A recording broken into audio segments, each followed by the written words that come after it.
Bienvenidos y bienvenidas al evento titulado Reflexiones sobre el Sistema Internacional de Derechos Humanos, que se lleva a cabo en el marco del 29º aniversario de la creación de Fundejuz.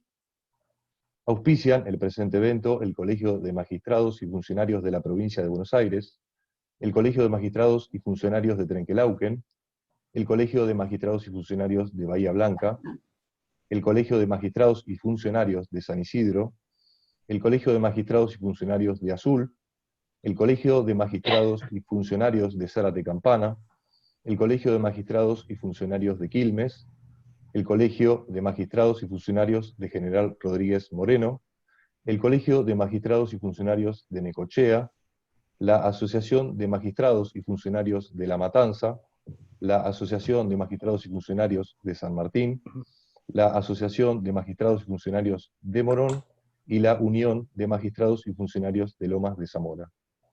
Se encuentran presentes por las instituciones mencionadas el presidente del Colegio de Magistrados y Funcionarios de General Rodríguez Moreno, Edgardo Bartolomé Alemán, por el Colegio de Magistrados y Funcionarios de Trenquelauquen, Miriam Larrea, por el Colegio de Magistrados y Funcionarios de Azul, Carolina Regatuso, por el Colegio de Magistrados y Funcionarios de San Isidro, Silvia Chomies y Rosa Cabral, por el Colegio de Magistrados y Funcionarios de Zárate Campana, Patricia Marini, por la Asociación de Magistrados y Funcionarios de San Martín, Rodrigo Núñez, por la Asociación de Magistrados y Funcionarios de Morón, Malén Esquilario, y por la Unión de Magistrados de Loma de Zamora, la vicepresidenta María Silvia Villaverde. Para un mejor desarrollo, los micrófonos de los asistentes se encuentran apagados y les sugerimos que se conecten al dispositivo con auriculares. Por otro lado, les hacemos saber que las preguntas serán contestadas al final de la exposición y que para formularlas les pedimos que las canalicen por el sistema de chat. A continuación hará uso de la palabra el vicepresidente de Fundejuz, el doctor Alfredo Ruiz Paz. Buenas tardes, amigos y amigas. En primer detalle, quiero aclarar que la doctora Larrea representa al Colegio de Magistrados de Bahía Blanca y no por error, como se dijo, de Trenquelauquen. Que le doy la bienvenida al Colegio de Bahía Blanca, que es la primera vez que nos auspicia y espero que nos siga auspiciando. Esta es una nueva actividad que hacemos desde el ámbito de Fundejuz, con esta nueva modalidad que nos ha traído la pandemia, que nos hemos impuesto para estar en contacto con nuestros adherentes y en contacto con todos los seguidores. Y hemos convocado a diversas personalidades. En este caso, hemos convocado a un experto en Derecho Internacional, en Derechos Humanos y en Derecho Internacional, que no solo es experto, ha sido juez laboral y juez de familia en Morón. Tuvimos el honor, el gusto y el placer de compartir, yo desde la justicia penal y él desde la justicia laboral en un principio y después de eso. Esta es una problemática que no solo nos interesa a nosotros, es una problemática del mundo. Los derechos humanos hemos tenido el honor de tener a Carmen Argibay formando parte del Tribunal Internacional de Yugoslavia en su momento, donde ella vivió. Yo he tenido durante muchos años, en virtud del cargo que desempeñaba, en las causas de lesa humanidad, tanto en San Martín como en Mar del Plata. Y ahora el doctor Romano, experto, que ahora antes de darle la palabra a él, le voy a pedir a Emiliano que nos haga una pequeña síntesis de su currículum, para que todos tengamos, que notemos que hemos convocado a una persona muy experta, muy idónea en su métier. Desde ya les agradezco a todos los presentes, a todas las entidades que nos acompañan, que acompañan a la Fundación en esto, y al doctor Romano en particular, el compromiso que asumió y que aquí está. Por favor, Emiliano, nos lee un poco el currículum extractado del doctor Romano. Muy bien, de acuerdo. Vamos a presentar entonces al disertante de la jornada, el doctor Carlos Antonio Romano. El doctor es experto internacional en derechos de niños, niñas y adolescentes, doctorando en ciencias jurídicas con especialidad en derechos humanos de la Facultad de Derecho, Ciencias Políticas y Sociales de la Universidad de Morón, Buenos Aires, Argentina, maestría en curso Derechos Humanos y Derecho Internacional Humanitario desde la perspectiva del Sistema Interamericano de Derechos Humanos, en la Red Latinoamericana de Estudios e Investigación de Derechos Humanos. Juez del Trabajo desde 1986 a 1997, juez de familia desde 1997 al año 2012, embajador ad honorem y emisario presidencial en asuntos vinculados a cuestiones de Estado respecto de la niñez para el ámbito de la investigación y promoción de convenios internacionales, años 2003 a 2007, con actividades en favor de la infancia declarados de interés legislativo por la Comisión de Derechos y Garantías del Honorable Senado de la Nación, año 2004. Es especialista en Derecho Ambiental, Mediación y Negociación Internacional. Es docente, escritor de varias obras, ensayos y editoriales. Ahora sí, doctor, puede comenzar. Bueno, ¿qué tal? Buenas tardes. Muy honrado por todos los acompañantes que tengo aquí. Particularmente muy honrado por la invitación de Fundejus, y a quien saludo, tantos amigos allí, en tu nombre, Alfredo, y el doctor Arrocha en particular. A todas las asociaciones y colegios de magistrados y funcionarios de nuestra provincia, a sus representaciones, y en particular, bueno, la idea es una reflexión sobre un elemento base, diría, de los últimos 70 años, consagrados detrás de esta construcción que tiene que ver con derechos humanos y el sistema integral de protección. Si tuviéramos que partir de una hipótesis, voy a tratar de ir rápido y hacer un bloque como para después poder charlar. Yo dividí la hipótesis en 6 casi preguntas, ¿no? La primera, si debiéramos arreglar necesariamente los elementos del diálogo para poder dialogar, que no lo estamos haciendo. La segunda es si necesitamos repasar estadios filosóficos del derecho. La tercera tiene que ver con la necesidad de generar un análisis y un diagnóstico de realidad respecto del sistema integral. La cuarta tiene que ver con si debiéramos resignificar las perspectivas, es decir, las modalidades y los paradigmas, los modelos propios de los derechos humanos, e interpretar, vincular y armónicamente cada uno de los derechos humanos. La quinta tiene que ver con asumir la disfunción del sistema internacional. Ustedes saben que soy humildemente un crítico, y saber si esto no está afectando de alguna manera no violenta la situación de los derechos humanos de los más débiles. Y por fin, la necesidad de reorganizar la mancomunidad. Vamos rápido a esto en cuanto a la necesidad de arreglar, y estoy hablando de que los derechos humanos, sabemos, se ejercen, son de la esfera de las ciencias del derecho y tienen, sin embargo, un impacto político. Bajo una verdad que, en definitiva, es una única realidad de personas diversas, y que requiere dar cuenta de la realidad tal cual es, y también requiere un nuevo mapa, sin duda, de actores. El sistema internacional está identificado con una carencia o una complicación. Después esto lo voy a explicar más fino. Pero lo cierto es que el proceso actual de derechos humanos nace discordando con autoritarismos de Estado. Esa es la naciente. Y nace también para lograr reglas de acuerdo, de encuentro, después de toda crisis. Con lo cual, entonces, es parte ya de la reflexión inicial considerar que la característica actual, en diferencia tal vez a los orígenes, es que a esto se ha agregado una intolerancia social. Y eso distrae y permite a su vez también que los estados vuelvan a redeliberar cierto esquema de excepción o de autoritarismo. Creo que los modelos hegemónicos están en crisis. Está en crisis la política, está en crisis la salud, está en crisis el sistema de educación, y que para organizar ese caos es necesario construir un desacuerdo. Es decir, no estar de acuerdo con el caos y las voces preponderantes de este caos.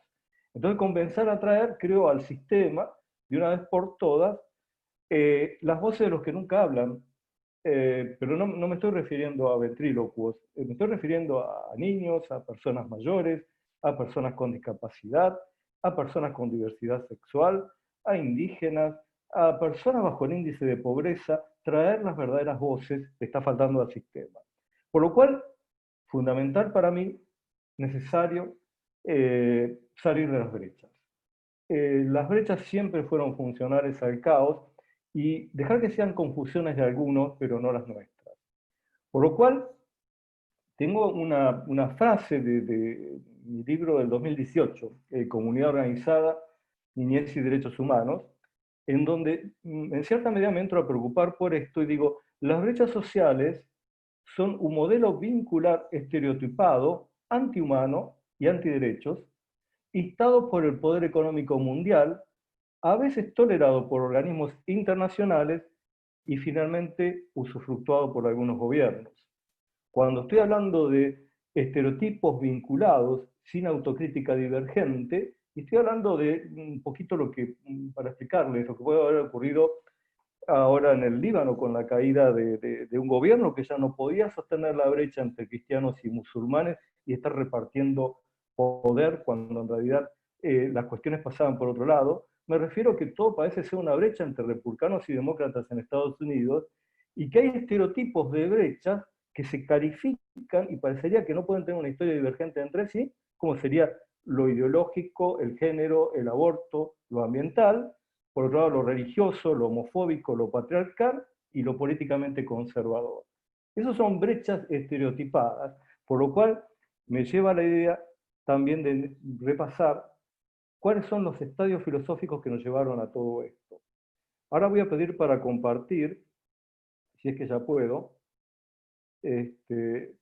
porque esto sí lo quiero mostrar. Al anfitrión le pido, ahí está. Ahí está, doctor. Muchas gracias. No, por favor. Entonces nosotros estamos planteados sobre este extremo que tiene que ver con encontrarnos ya en la necesidad de repasar estadios filosóficos del derecho. Esperen que, a ver, ¿qué pasa que no puede pasar? Ahí está. Uno de mis maestros más queridos, el rosarino Rodolfo Vigo, dice que el Estado de Derecho Legal fue generado en la Revolución Francesa. Se trata de un modelo exitoso que impera casi pacíficamente desde el comienzo del siglo XIX hasta la Segunda Guerra Mundial, pero que comienza su crisis y sustitución, vean bien esta palabra que utiliza el maestro, crisis y sustitución, especialmente en la práctica jurídica después de los tribunales de Nuremberg. Los jerarcas nazis habían cumplido la ley, pero violado el derecho, y de este modo no se concibe un Estado que no respete principios y valores contenidos en la Constitución y en el Corpus Juris Internacional de los Derechos Humanos.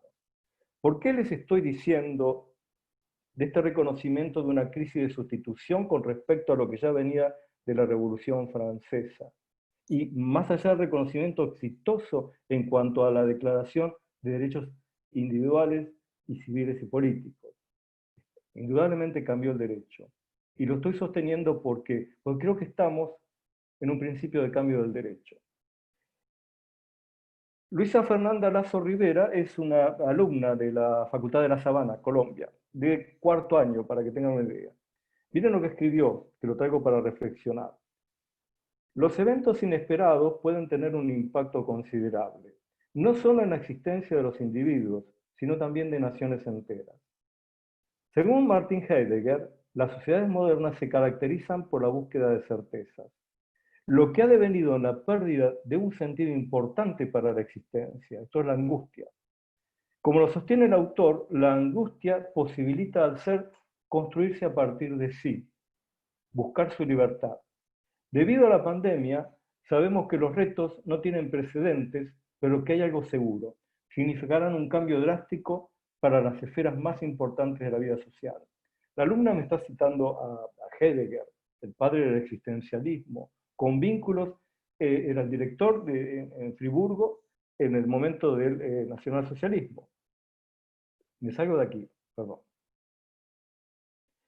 ¿Qué tiene que ver? Hannah Arendt, en el principio base de Perplejidades del Derecho del Hombre, remite los derechos humanos al hecho de nacer y luego al hecho formal de ser ciudadano. Hannah Arendt querida filósofa, mi apreciada, dice que los derechos que se reconocen al hombre son reconocidos a la condición humana. Hannah Arendt fue discípula de Heidegger, de Marx, tenía una influencia fundamental en este tipo de concepción. ¿Y por qué lo cito? Sería largo, me explayaría, charlaría horas de filosofía de derecho en estos términos. Pues es como que pasó que un montón de filósofos, vieron como en la época romántica, un montón de grandes artistas y célebres, parece que bajaron a esta humanidad.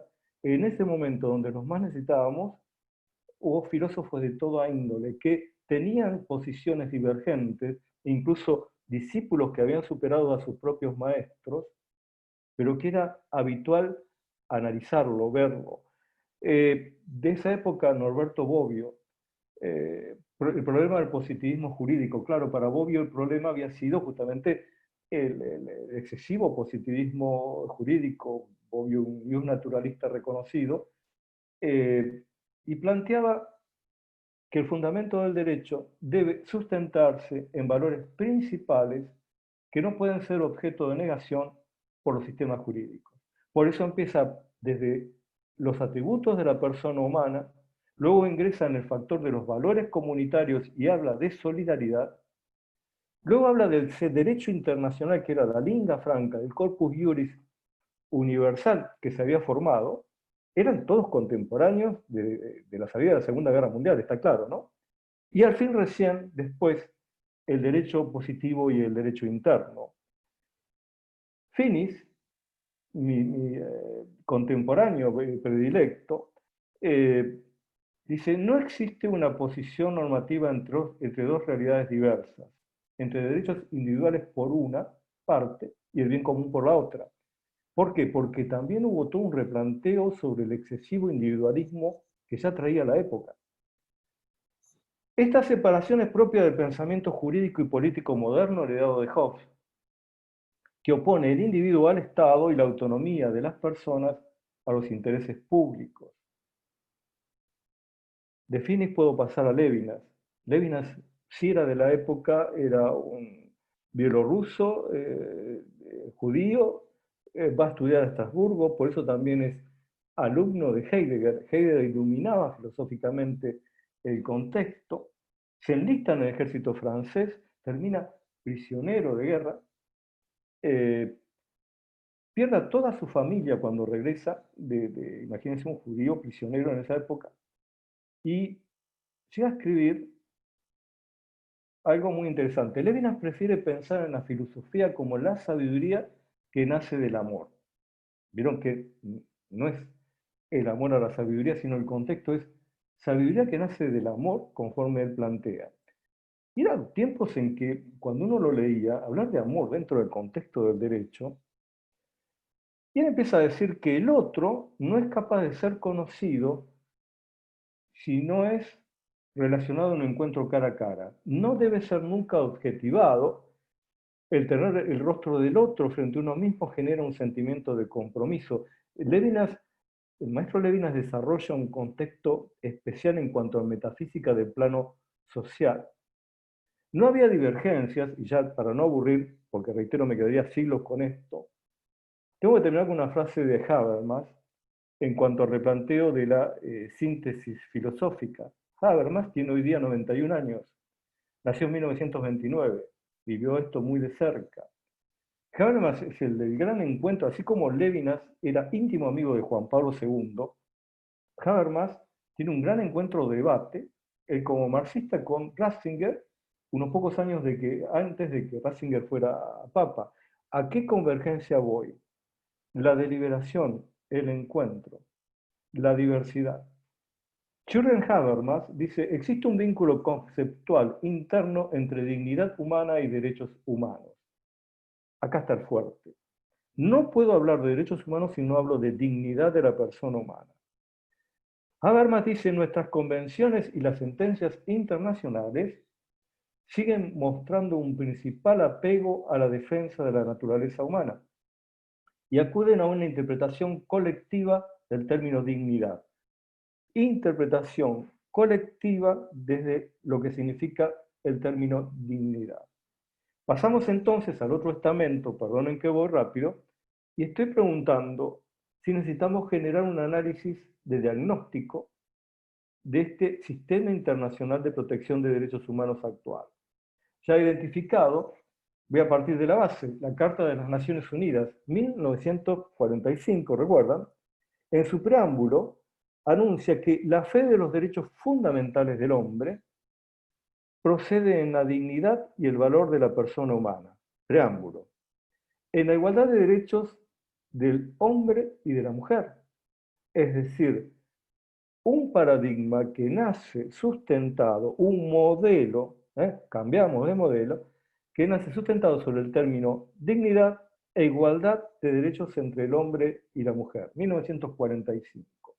Al breve tiempo, Declaración Universal de los Derechos Humanos, 1948, señalan en el preámbulo que la libertad, la justicia y la paz en el mundo tienen como base el reconocimiento de la dignidad intrínseca, igualdad entre el hombre y la mujer, y en algún momento podría extenderme largamente, si quieren después, con respecto a los sufragistas y todo lo que tuvieron que ver con todo este encuentro, y por sobre todo buscando que seguridad internacional, buscando paz. Veníamos de una Segunda Guerra Mundial que se calcula entre 70 y 100 millones de personas muertas o desaparecidas. Todo eso es vinculado luego o integrado a la constitución de cada Estado, una vez que se arma el Corpus Juris. Nosotros lo hicimos muy rápido, en 1949. Ya en el capítulo 3 de esa constitución pueden ver que se hablaba del derecho y la tranquilidad de los ancianos, el derecho a la tranquilidad y el derecho al respeto, entre muchos marcos que como juez laboral lo he podido identificar en cuanto a legislar derechos a partir de la persona trabajadora. ¿Cuál es el marco reflejo de todo esto? Pensar que los derechos humanos entonces constituyen un corpus juris, no pueden confundirse con preferencias individuales, grupales o temporales, resultan de convenios y tratados. En eso estamos todos claros. Y que desarrollan una serie de principios clarísimos: principio de plenitud, principio de fraternidad, principio de interdependencia entre cada derecho humano declarado, principio de efectividad, el efecto útil deben tener garantía de ejecución, principio de justicia social, principio de no regresividad, principio de progresividad, mal confundido con el principio evolutivo o adrede mal confundido, y por sobre todo el principio pro hominem, pro débil, pro libertatis.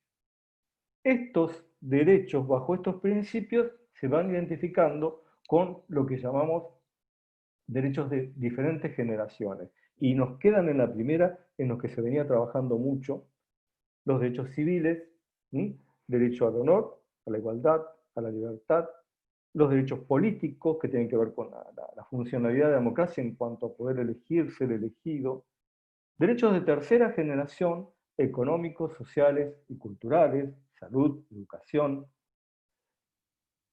Cuarta generación de derechos: derecho al desarrollo, derecho a la paz, derecho a un ambiente sano. Y yo estoy trabajando ya en mi último libro, quinta generación de derechos humanos. Esta es la clasificación en 4 estadios desde Karel Basak, creo que fue una iluminación para todo el sistema de derechos humanos en los 70. Y estoy hablando de derecho a la identidad cibernética y a la dignidad detrás del ciber, para que ustedes vean las declaraciones de derechos que tenemos y lo que es el contexto básico de mi principal reflexión. Creo que estamos debatiendo, deliberando derechos civiles de derechos de primera y segunda generación. No ingresamos de lleno, pero sí trabajamos derechos de tercera generación. Nos olvidamos totalmente de la cuarta y qué contar. Que en todo esto también confundimos, o se confunde en el diálogo, lo que es una perspectiva con un paradigma, y acá permítanme decir que también esto debe ser aclarado para evitar grietas justamente. Resignificar las perspectivas de derechos humanos. Perspectiva es una mirada, es querer escapar al análisis o vincularse a lo tridimensional Por eso es que cuando hago una puerta, esto viene de las artes gráficas, la dibujo queriendo analizar la profundidad de la puerta, y es así como entienden mi mirada. Eso es perspectiva.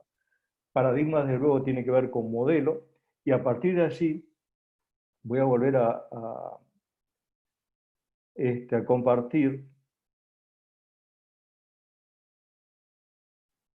¿Estoy?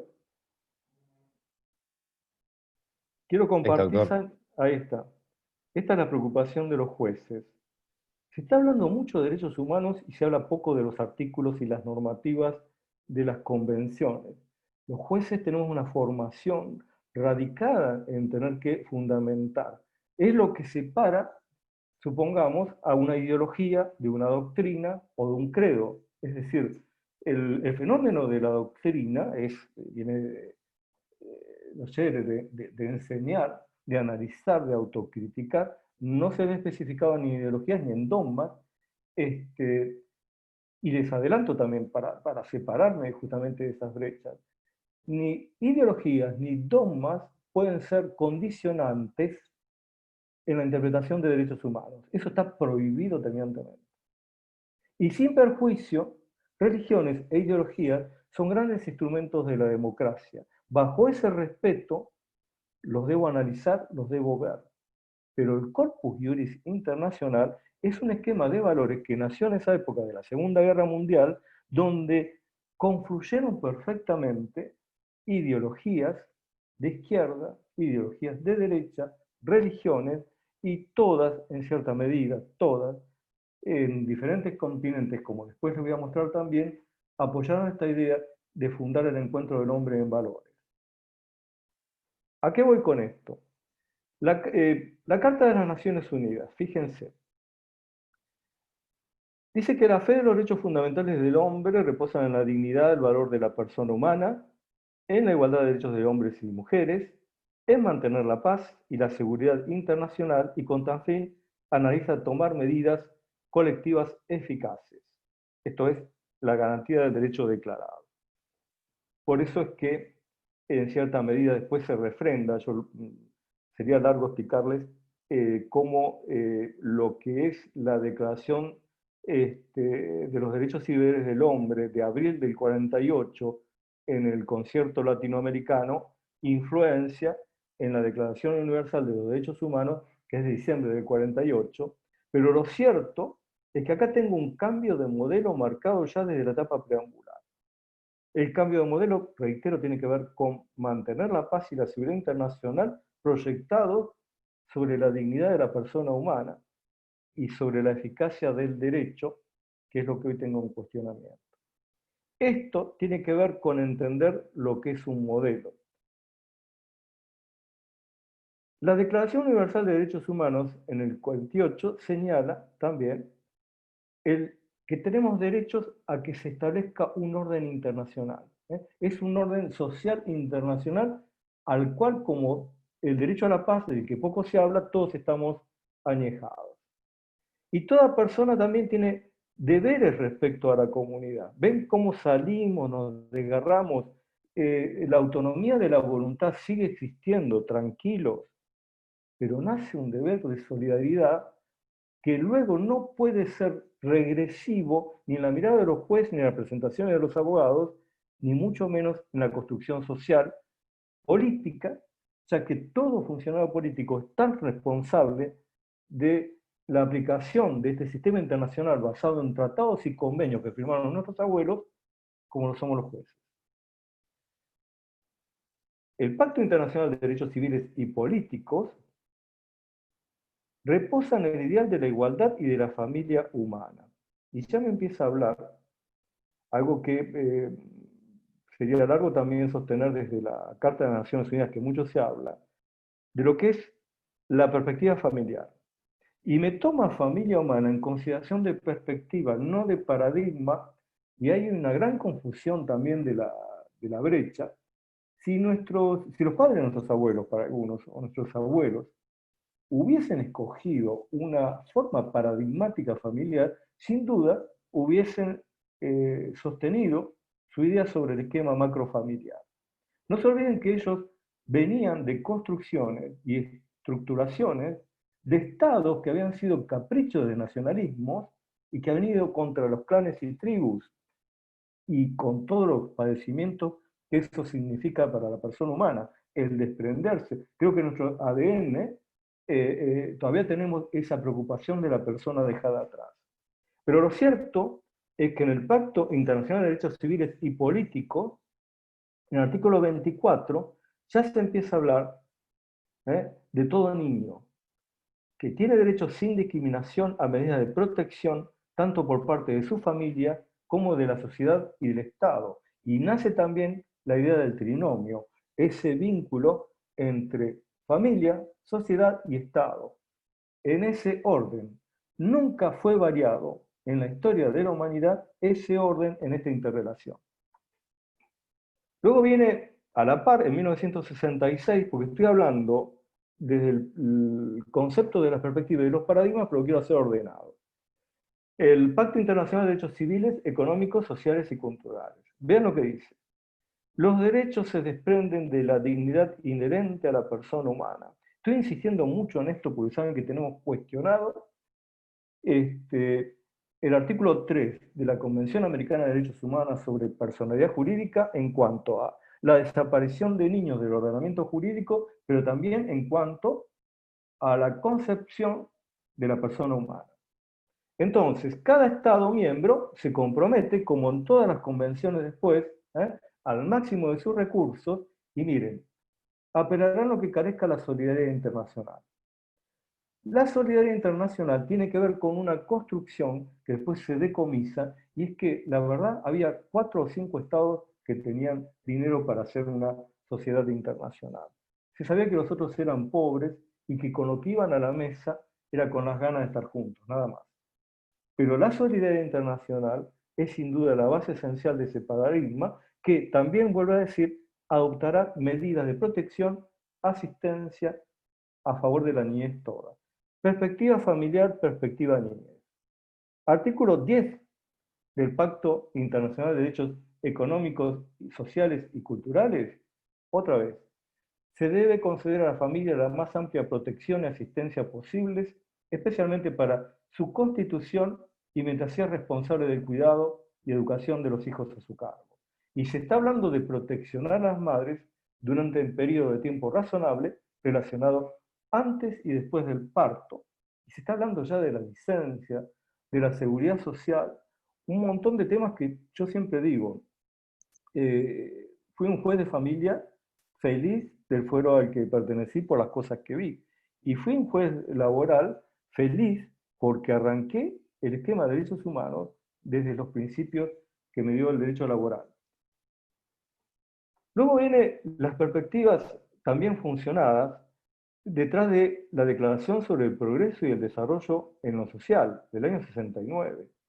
Artículo 4. La familia, comunidad básica de la sociedad y medio natural para el desenvolvimiento y bienestar de todos sus miembros, especialmente los niños y jóvenes, debe ser ayudada y protegida para que pueda asumir plenamente sus responsabilidades en la comunidad.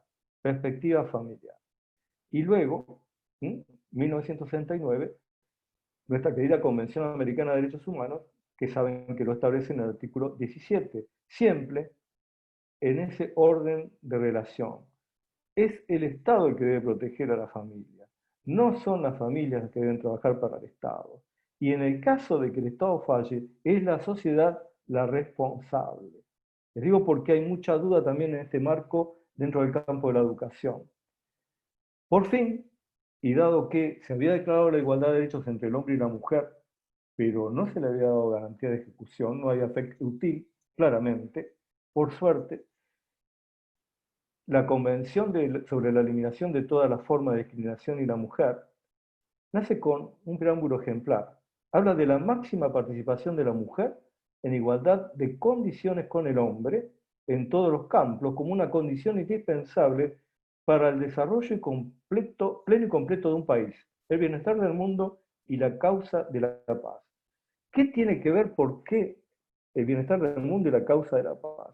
Y si se los digo, es decir, las sufragistas en el año 31 habían hecho una sociedad irrenunciable con los movimientos de paz de Europa, dado que se avecinaba la guerra y sabían que iba a ser mortal, exclusivamente mortal para toda la humanidad. Yo que soy un asiduo lector y admirador de Gandhi, vi por primera vez, muy joven, muy adolescente, cuando lo leía, que él había aprendido todo lo que es desobediencia civil y resistencia pasiva de las sufragistas. Claro, Gandhi había estudiado en Londres en su carrera de abogacía.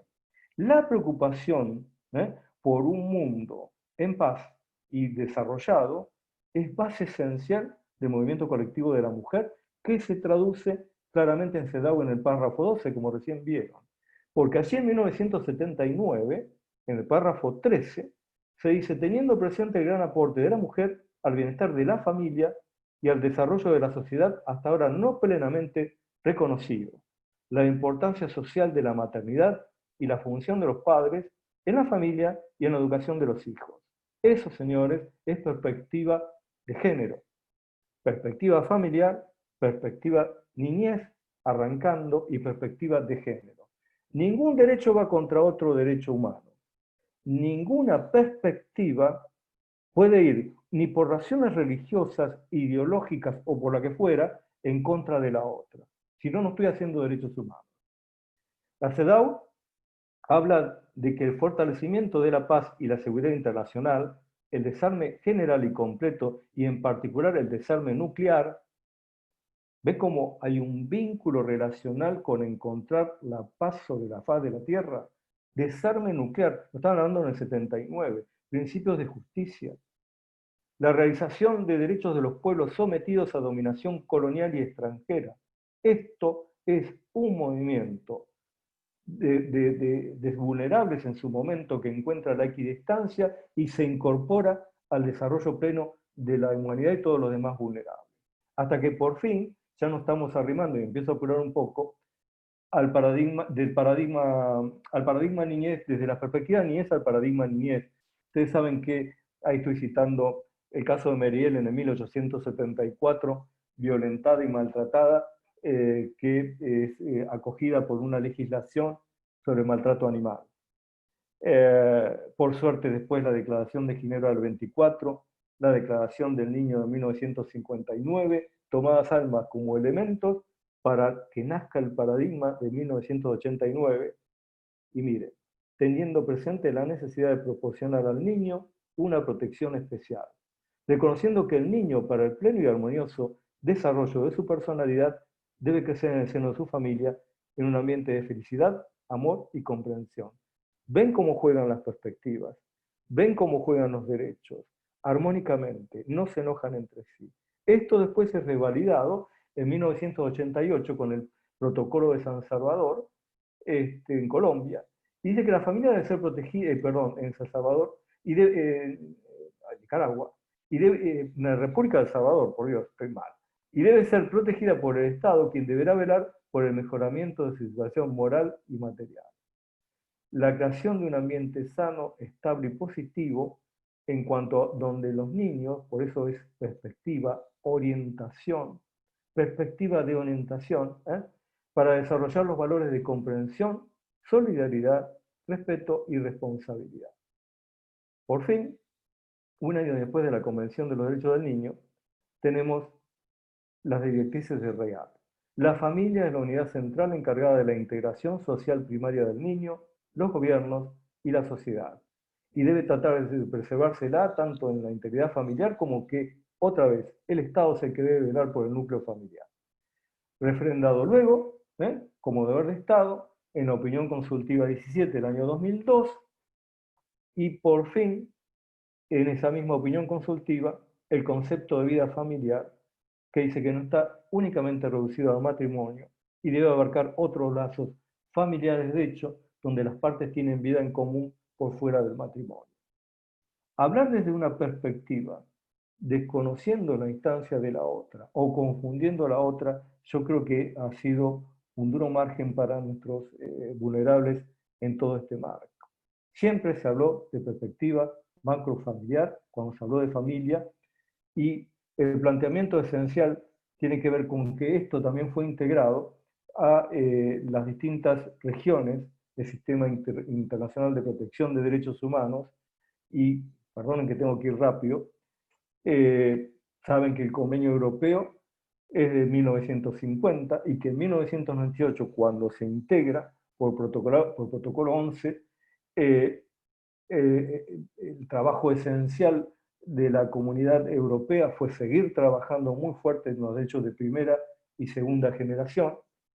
Saben que nuestro continente tiene la Convención Americana, que es importante, el Protocolo de San Salvador de 1988, y muy importante, la opinión consultiva 17, que hace ingresar el concepto de entendimiento de la Convención de los Derechos del Niño, y saben que en nuestro continente de lo que más hemos trabajado es dignidad, solidaridad, personalidad jurídica, no intervención, derechos de tercera generación como muy fuertes, personalidad jurídica, artículo 3, 17 y 19 con respecto a familia y niñez. Pero también la otra tercera parte de la humanidad, y saliendo un poco de este bendito etnocentrismo que tenemos occidental, la Declaración Islámica Universal de los Derechos fue en 1981. Todos los seres humanos son iguales en el principio de dignidad humana. Es más, en alguna parte la Declaración Islámica habla de la dignidad de la humanidad, para resaltarlo fuerte. Si vamos al continente africano, para que ustedes tengan también una idea, los 53 estados de África tienen a esta convención como vinculante. Ustedes saben que a nosotros nos faltan 2 estados en América, que son Canadá y Estados Unidos. En África están todos. Y la Convención Africana sobre Derechos Humanos y de los Pueblos, dada en 1986, me está hablando de ese principio colectivo señalado por Habermas, me está hablando de una construcción donde la autonomía de voluntad abraza a la solidaridad internacional. Los derechos humanos fundamentales derivan de los atributos de los seres humanos. La Declaración ASEAN contra el tráfico de personas del 2004, hablaría largo también para que entiendan que Asia todavía no está integrado, tiene 2 gigantes y es muy complicado con pequeñas naciones, pero el arranque es con la promoción y protección de los derechos de las mujeres y de los niños en 2009. ¿A qué voy con todo esto? Y ya creo que voy a apurar para no excederme, les ruego disculpas. Al sentido entonces de que es necesario interpretar y vincular armónicamente los derechos humanos, algo que les dije anteriormente. En principio, siguiendo a Robert Alexis y otros pensadores, yo no estoy de acuerdo con un núcleo duro de derechos humanos, una YOTUR, como lo decimos afuera, porque ubican a los demás en un cierto carácter ordinario. Y los derechos humanos son indivisibles, por eso hablamos en nuestros libros de derechos humanos suprapositivos. Y que no existen derechos humanos absolutos, está tan claro como que tampoco las excepciones y las facultades que se enmarcan desde los derechos humanos van a ser derechos o pueden ir en contra del derecho genérico. Valga la redundancia, nunca va a ser un derecho matar en cumplimiento del deber. Es solamente una razón de inimputabilidad. El punto esencial, esto es muy importante decirlo porque estamos en estados que hoy día se están replanteando, post pandemia, el estado de excepción. Es decir, la excepción nunca va a convertirse en un derecho bajo este sistema. Muy rápido decirles que el del núcleo duro, vean Convención Americana, vean Comisión de Derechos Humanos de ONU del año 98, derecho a la vida, el derecho a las garantías, el derecho a la salud, a la alimentación, a la educación. Pero el marco de reflexión mío es cómo se interpretan los derechos humanos. Y decirles que los estados cuentan con un margen de apreciación muy abreviado, muy corto con respecto a lo que firmaron los abuelos. Es más, Belén do Pará, a mi gusto más importante todavía que CEDAW, pero no solamente porque es regional, sino porque Belén do Pará en el 94 toma sobre sí también no solo la discriminación, sino también la violencia contra la mujer, establece con claridad que nada de lo dispuesto en el presente convención podrá ser interpretado como una restricción o limitación a la Convención Americana de Derechos Humanos. Esto es el artículo 4. Es más, en caso de duda, pone en el capítulo 4, deberá acudir en opinión consultiva la comisión a cargo o el Consejo de Mujeres de Belén do Pará a una opinión consultiva a la Corte Interamericana. Con lo cual entonces, los jueces, esto lo vemos con claridad, estamos frente a lo que parece una colisión de derechos, y en realidad estamos frente a un proceso de ponderación, de opción y de armonización. Eso se llama preponderancia alterna cuando lo trabajamos internacionalmente, y tiene que ver con que el grado de satisfacción de un derecho es en principio que aparentemente contrapuesto y debe ser equivalente de manera inversa al grado de insatisfacción del otro, pero después tratando de inmediato de armonizarlos, no desgajarlos, no eliminarlos bajo ningún tipo de preferencia. Un juez local tiene a su cuidado toda la supervisión del sistema internacional de derechos humanos. Eso se llama, saben, requisito de convencionalidad, revisión de convencionalidad, pero también las autoridades políticas están obligadas a él, que es algo que no lo decimos con mucha frecuencia. El fallo Almonacid, con claridad, Almonacid contra Chile, dice que incluso eso lo debemos decretar de oficio los jueces. ¿Bajo qué interpretación? Tenemos la Convención Americana de Derechos Humanos, artículo 29, pero también tenemos la Convención de Interpretación de los Tratados de Viena, establece la buena fe, el criterio teleológico y demás, y cuando establece la interpretación evolutiva, no me dice qué es la evolución del pensamiento social. Es decir, cuando se establece eso, lo que me está comentando es que en caso de que surgiera desde la experiencia científica algo nuevo que hubiese cambiado la mirada o perspectiva de los convencionales, voy a atenderlo. Solamente en ese caso. Para terminar entonces,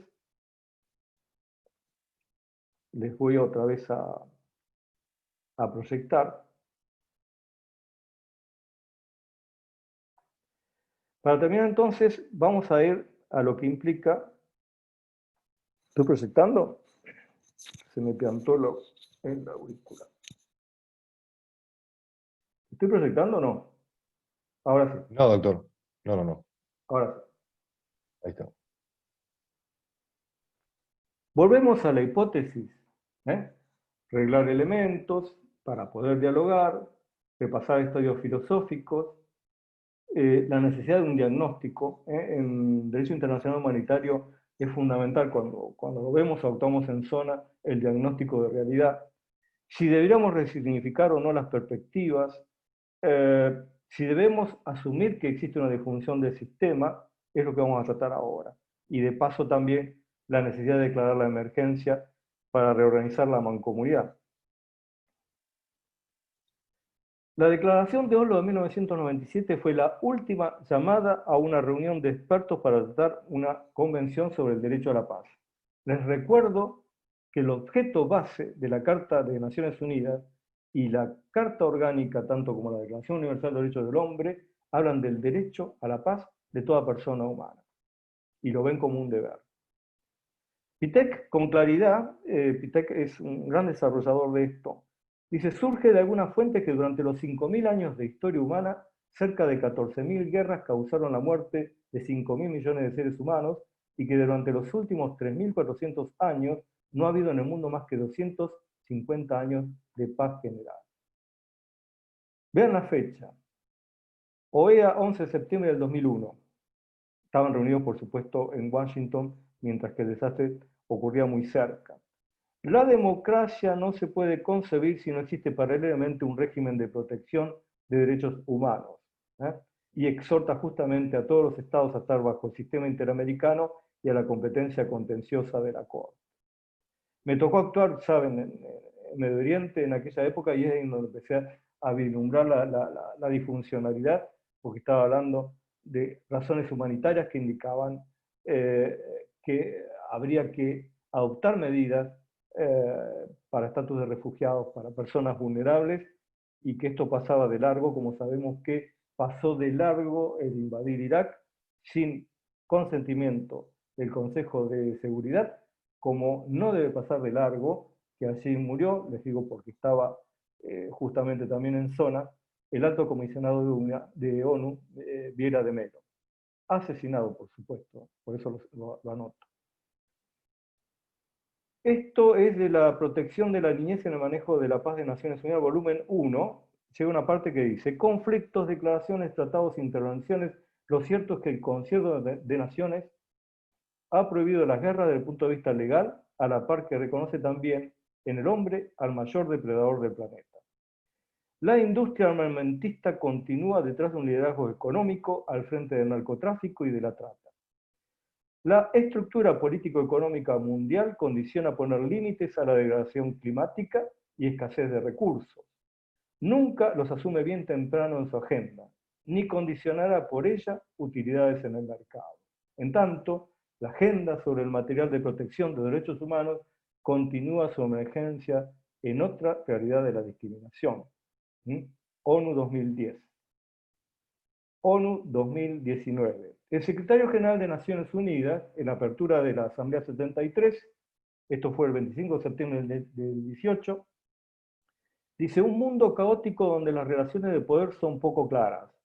Hace referencias a la actitud de las grandes potencias y el desconocimiento de tratados internacionales. Guterres reconoció que los valores universales y las democracias se están erosionando y urgió a renovar el compromiso con un orden mundial basado en reglas. Recuerden a sus abuelos. Hay una frase que es hermosa. Dice, no sigas las huellas de tus antepasados. Busca los caminos que ellos buscaron. El mismo Guterres, 27 de junio del 2020, en el país, la relación entre Estados Unidos, China y Rusia es más disfuncional que nunca. Esto hace que sea muy difícil para la ONU actuar en algunos asuntos clave. E incluso habla de la necesidad de un liderazgo global, con lo que no estoy de acuerdo. Yo creo que vamos a un nuevo mundo sin hegemonías globales, y que él relaciona con mucha claridad acá cuando dice, cuando miramos a las instituciones multilaterales, tenemos que reconocer que no tienen dientes. Ese parece ser el caso del Consejo de Seguridad. Pero vamos, si el sistema internacional de ONU está hablando por la Organización Mundial de la Salud solamente y confusamente, y sí tuvimos en el continente a la Comisión Interamericana con una muy buena resolución, la 120. La lucha contra el virus es nuestra principal preocupación en la actualidad, pero creemos que el tema que va a marcar nuestro tiempo sigue siendo el cambio climático. Noticias del 4 de agosto. ONU llama a dar prioridad a la reapertura de las escuelas. Los cierres prolongados plantean el riesgo de una catástrofe generacional. Ustedes saben que estoy hablando de la cantidad de deserción que se está asomando también. Pide dar prioridad a la educación y reclama que este ámbito esté en el centro de los esfuerzos internacionales de solidaridad. Tenemos una oportunidad generacional de reimaginar la educación y la enseñanza. Conclusión. No se puede llevar al derecho una irrealidad no científica o una expresión cartesiana querida de la realidad como que pienso y luego es así, que creo que es lo que viene ocurriendo en el debate disfuncional en materia de derechos humanos. Los derechos humanos no son ideaciones, preferencias u opiniones. Son declaraciones trabajadas en el corpus iuris universal. Ideologizar autoritariamente, sin aceptar la evidencia científica o la crítica, nos convierte en terraplanistas a más de uno. El tema principal entonces es la tesis. Creo que hay intolerancia social más un déjà vu sobre el estado de Hobbes, una falta grande de educación de derechos humanos, un despreciamiento solapado de derechos suprapositivos y advertir sobre la interpretación y eficaz aplicación de derechos humanos. En cuanto a la depreciación de la persona humana, en cuanto a la negación de la personalidad jurídica, esto es toda una conferencia para mí porque es el tema base que más se ha aplicado, la disfunción y politización de los organismos de protección del sistema, la gran ausencia de una generación, de una jurisdicción internacional capaz de imponerse. Yo estoy hablando de constitucionalismo social, no estoy hablando de un liderazgo global Esa es mi humilde diferencia. Pero voy a dejar aquí porque ya se me fue la hora y tengo para largo. Y voy a agradecerles la presencia y quedar a las preguntas en la medida que ustedes consideren. Muy bien, muchas gracias, doctor, por su exposición. Gracias. ¿Le parece bien? Damos inicio a las preguntas que los participantes nos hicieron por el vía chat. ¿Cómo no? Bien, la primera pregunta dice lo siguiente. Cuando usted refiere a la ausencia de una jurisdicción internacional capaz de imponerse, ¿eso tiene que ver con el desarrollo del sistema SAT por el que se le conoce internacionalmente? Sí, el sistema SAT que lo aprendí en Morón. En realidad lo aprendí como juez, dar importancia a las medidas autosatisfactivas y lo que implica un adelanto jurisdiccional, pero un adelanto jurisdiccional con imperio, no una comunicación como las que surgen del protocolo 3 del Comité Ejecutivo de los Derechos del Niño, o por lo común de los diferentes, la diferente economía de los consejos vinculados a derechos humanos o comisiones. Fíjense que, por ejemplo, hace 2 años, la comisión, no, 2 años y medio ya, la comisión sobre todas las formas de discriminación advirtió a Estados Unidos sobre el eje racial y la problemática con afrodescendientes. Es decir, no, estoy hablando el único sistema de alerta temprana claro para identificarlo al común, a veces es decirles que tenemos una boya ahí en el medio del océano para avisarnos que se viene un tsunami. Después nos damos cuenta, es fácil sacar cuentas de lo que va a pasar, pero no hay una intervención previa que pueda resguardar a una niña, un niño, un adolescente, un anciano, una mujer, a una persona con discapacidad. Es más, las últimas convenciones sobre personas con discapacidad en particular, ya lo mismo que personas mayores, hablan en cuanto a derecho internacional humanitario y la necesidad de medidas de urgencia. Así que bueno, la respuesta es sí, tiene que ver con eso y esa es mi tesis doctoral. Es decir, sistema de alertas tempranas para crisis bélicas, catástrofes y toda situación que lleva a la humanidad a crisis.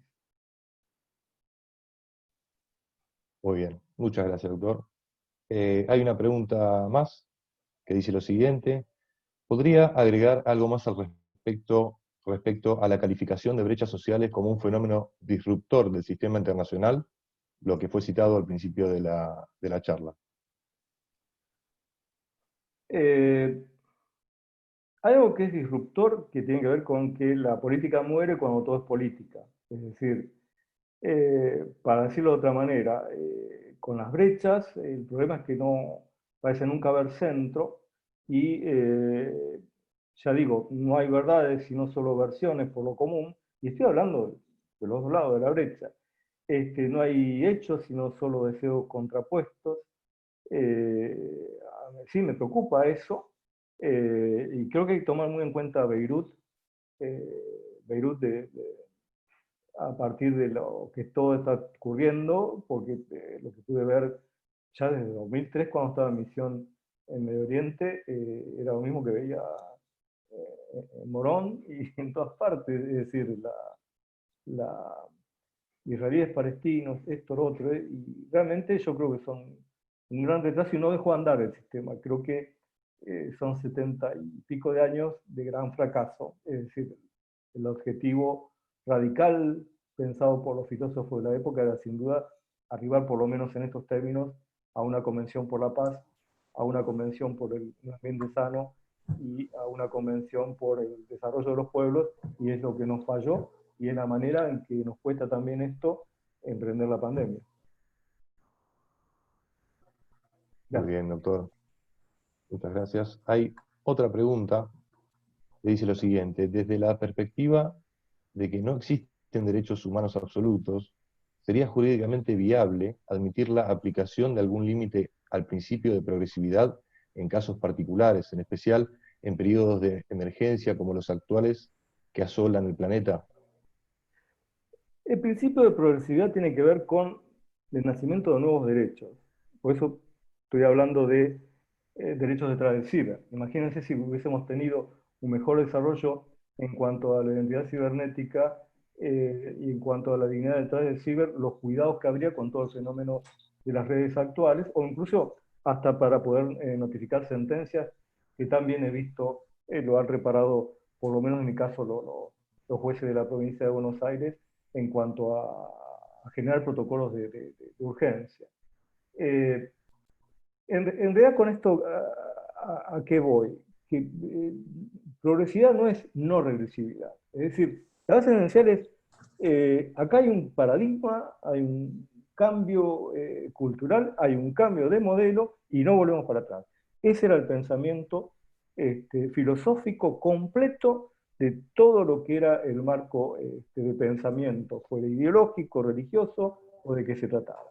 Y lo tengo muy claro porque desciendo de catalanes, así que imagínense cómo pensaban mis abuelos.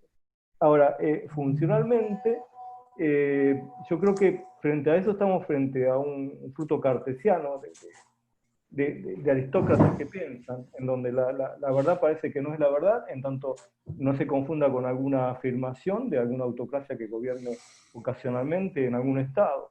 Es decir, eso me aleja del pensamiento de derechos humanos, lo va vaciando de los primeros conceptos y particularmente que es la dignidad. Por lo cual entonces, para no cortar la pregunta, progresividad no tiene que ver con no regresividad y las limitaciones que van a ir surgiendo a los derechos declarados que firmamos pueden ser solamente temporales, momentáneas, fundadas, y eso es lo que se estila, lo que dice la Convención de Interpretación de los Tratados de Viena, y es lo que dice la Convención Americana de Derechos Humanos. Es decir, las excepciones o el estado de excepción debe ser absolutamente transitorio y fundado. La vuelta a la normalidad de la democracia, que nunca, en realidad, nosotros hablamos de, yo hablo en mi libro Comunidad Organizada, de volver a las reglas y principios de los abuelos. Bajo ningún punto quiero volver a esta normalidad que nos venía trayendo el mundo después de esta pandemia. Es decir, ojalá no volvamos a construir una economía basada en la afectación a la naturaleza, después de poder ver nuestros cielos tan limpios por primera vez. Bien, muchas gracias, doctor. Hay más preguntas que se las vamos a hacer llegar, que nos han quedado en el chat y que por una cuestión de tiempo serán contestadas luego del evento. Los demás comentarios son agradecimientos y felicitaciones para usted de parte de los asistentes. Le doy la palabra al doctor Ruiz Paz. Doctor. Muy amable, Emiliano. Agradezco a todos los que han intervenido, a todos los que se han hecho presentes. Agradezco en particular al doctor Romano, a mi amigo Carlos, que nos ha ilustrado ampliamente de todas las convenciones, de todo lo que no se cumple, me parece, más que de todo lo que, o sea, de todo lo que es ley y norma. Y creo que deseo de la Fundación y deseo de los que han concurrido, esto da para mucho. O para especificar algún otro tema, niñez, todos los vulnerables que tenemos y que sabemos que existen, que creo que tranquilamente Romano, nuestro amigo Carlos, nos puede ilustrar. Entonces lo comprometo para coordinar y hacer en esta larga pandemia alguna otra reunión para especificarnos en algún tema, como puede ser niñez, adolescencia, todo lo que podemos darle o todo lo que podemos hacer desde nuestro ámbito, la Fundación desde la Argentina, y ver cómo estamos en relación al mundo o cómo está el mundo en determinadas cosas. Muchísimas gracias, Carlos Romano, por haber colaborado, por estar presente, como muchas veces hemos pensado y lo hemos hecho, y en particular en esta reunión. Muchísimas gracias por todo. Le paso nuevamente a Emiliano para que anuncie los próximos 2 eventos. Gracias, Carlos, nuevamente. Gracias. Te mando un abrazo. Muchas gracias, doctor. Bueno, agradecemos su presencia e invitamos a ustedes a participar de nuestros próximos eventos. El martes 18 de agosto a las 18 horas, los nuevos desafíos del derecho del trabajo, la innovación tecnológica, en donde disertarán Nahuel Altieri, Roxana Enríquez y Eduardo Marceliak. El próximo evento es el jueves 27 de agosto a las 18 horas. titulado Políticas Públicas para el abordaje de la violencia de género, en donde disertará el doctor Guido Lorenzino. Podrán inscribirse a través del correo institucional de la Fundación y los invitamos a seguir en contacto con nosotros a través de nuestras redes sociales y demás canales institucionales. Tengan todos ustedes muy buenas tardes.